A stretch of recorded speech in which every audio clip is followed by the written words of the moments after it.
복받는 채널 뉴스타 부동산 오하론 목사입니다. 제목, 우리는 공존 공영해야 합니다. 하나님께서 우주를 만드시고 존재하는 모든 생명체에게 살아가는 방법을 알려주셨습니다. 식물은 적자 생존, 동물은 양육 강식, 인간은 공존 공영입니다. 모든 생명체들은 하나님께서 허락하신 그 방법대로 살아가야 합니다. 식물은 적자 생존을 잘 지키고 있습니다. 사막에 가면 사막에서 견딜 수 있는 나무나 풀이 자랍니다. 아주 추운 시베리아 벌판에 가면 추위에 강한 식물들만 살아있습니다. 비가 많이 오고 따뜻한 곳에서 모든 식물들이 잘 자라겠지만 모든 식물이 다 잘 자라는 것은 아닙니다. 역시 적자 생존의 법칙이 적용됩니다. 레드우드 내셔널 파크에 가면 레드우드 나무 외에는 다른 나무들이 거의 없습니다. 레드우드가 워낙 키가 크기 때문에 다른 나무들은 햇빛을 받을 수가 없어서 자랄 수가 없기 때문입니다. 동물 세계는 철저하게 양육 강식이 지켜지고 있습니다. 바다에는 고래가 가장 큰 물고기입니다. 그 고래는 가장 작은 새우를 먹고 삽니다. 고래가 없다면 바닷물이 전체가 새우로 채워진다는 말이 있습니다.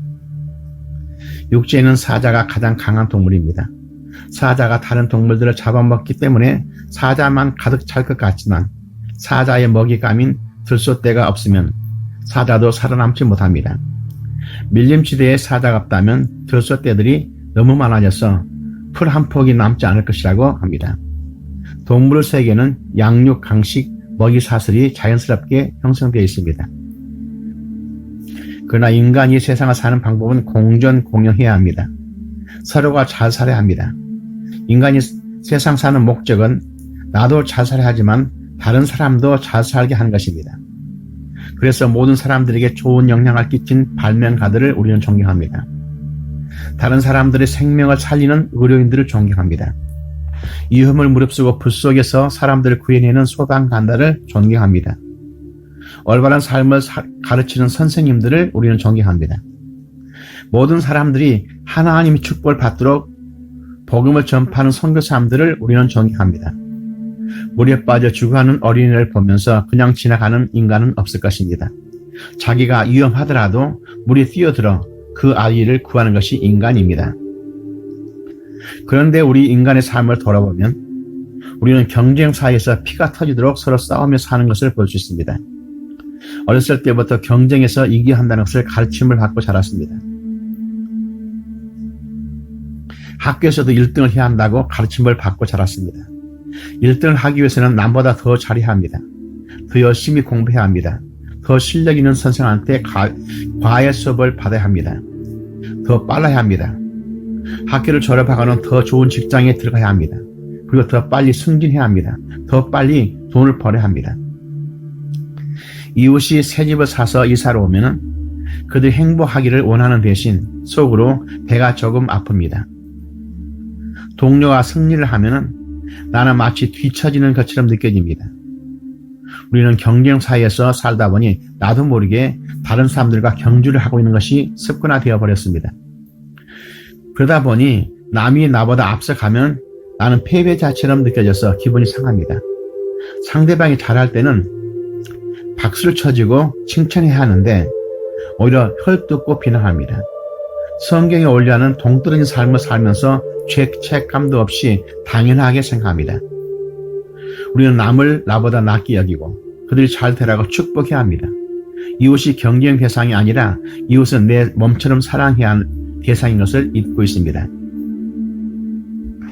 우리나라 대한민국은 남북한이 이념적으로 갈라져 있습니다. 북조선 김일성 일당이 소련과 중공을 등에업고 6.25 전쟁을 일으켰습니다. 수백만의 인명이 살상되고 나라는 초토화되고 말았습니다.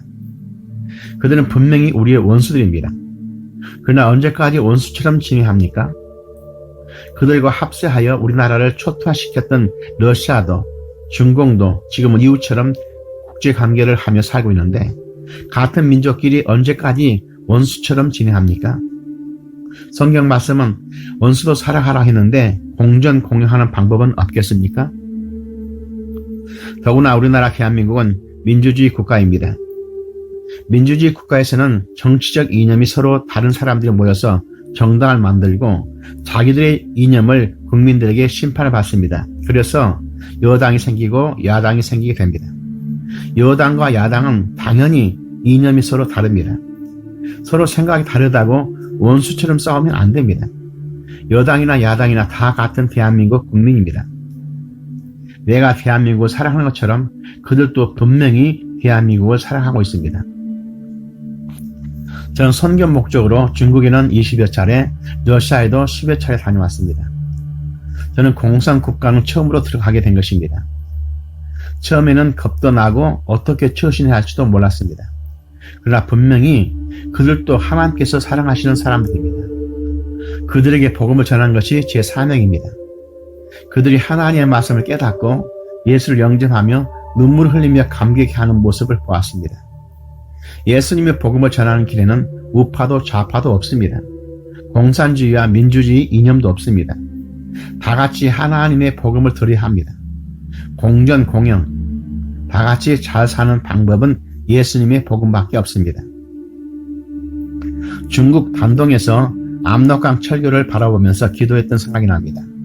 저 강 건너 북한 땅에도 주의 복음을 전해야 할 텐데 그날이 언제 오게 될는지 주님께 간절히 기도했습니다.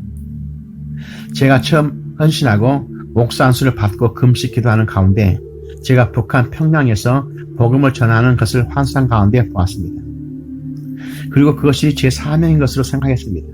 그런데 지금 제 나이 76세가 되고 말았습니다. 지금도 내 생전에 북한 땅에 복음을 전하게 해달라고 기도하고 있습니다. 그런데 기쁜 소식은 머지않아 남북한이 통일된다는 것입니다. 북한 땅에도 복음을 전할 날이 속히 온다는 것입니다. 그리고 한국도 지금 코로나 바이러스 때문에 오히려 세계에서 잘 사는 나라 5위 안에 들어간다는 소식입니다. 그날이 머지않았습니다. 많은 예언가들이 이구동성으로 2025년 안에 통일된다고 합니다. 저도 그렇게 믿고 기도하고 있습니다. 지금 기어져가고 있는 국제 정세가 그 길로 가고 있는 것처럼 보입니다. 하나님께서는 분명히 북한 땅을 축복해 주실 것입니다. 얼마나 많은 순교자들의 피가 그곳에서 흘렀습니까? 그리고 남한도 분명히 축복해 주실 것입니다. 지금까지도 축복해 주신 것을 생각할 때 감사한 것밖에 없습니다만 앞으로 땅끝까지 선교를 감당하라고 더욱더 큰 축복을 주실 것입니다. 하나님께서 우리나라를 통일시켜 주시는 방법을 우리는 모릅니다. 독일처럼 하실지 올람처럼 하실지 또 다른 더 좋은 방법이 있을는지는 우리는 모릅니다. 그러나 분명히 하나님은 우리를 축복해 주시고 남북한이 더 잘 사는 나라로 만들어 주실 것입니다. 우리가 해야 할 일은 하나님께 감사하며 기도하는 일밖에 없습니다. 세상 사람들처럼 파당을 짓고 서로 싸우는 것이 아닙니다. 공존 공영해야 합니다. 서로를 사랑하며 서로를 축복해야 합니다. 교회들마다 정치 게임에 빠지지 말고 엎드려 기도해야 합니다. 통일시켜 주시면 어떻게 북한 땅에 복음을 전할 것인가를 지금부터 계획해야 합니다. 그날이 속히 오기 때문입니다.